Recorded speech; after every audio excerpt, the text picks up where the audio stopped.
tuan-tuan dan puan-puan, tadi kita cerita tentang golba kan?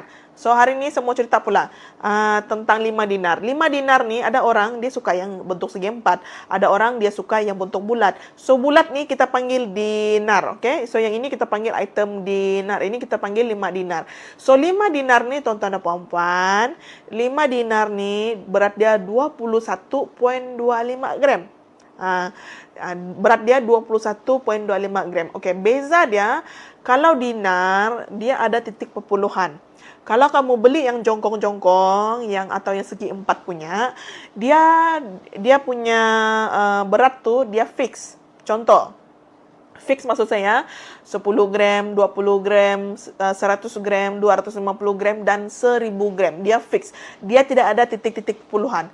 Kalau 5 dinar dia tidak ada genap dia, tapi dia ada titik perpuluhan. Contoh, 1 dinar 4.25 gram. Kalau 10 dinar 41.25 gram. Kalau 5 dinar 21.5 gram. So emas dinar ni dia ada titik-titik perpuluhan dia. Jadi tuan-tuan dan puan-puan, ada orang dia senang lah, contoh yang beragama Islam kan.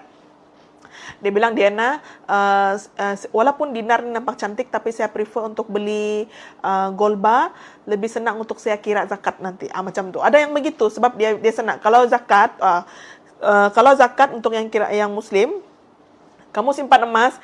Kalau emas kamu belum capai 85 gram, belum boleh bayar zakat lagi. Jangan risau. Start simpan emas dulu.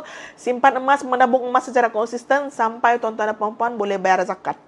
Itu yang paling penting. Simpan saja, tidak perlu risau. Tuan-tuan dan puan-puan, kamu simpan emas. Kamu boleh simpan berapa banyak yang kamu simpan, tidak masalah.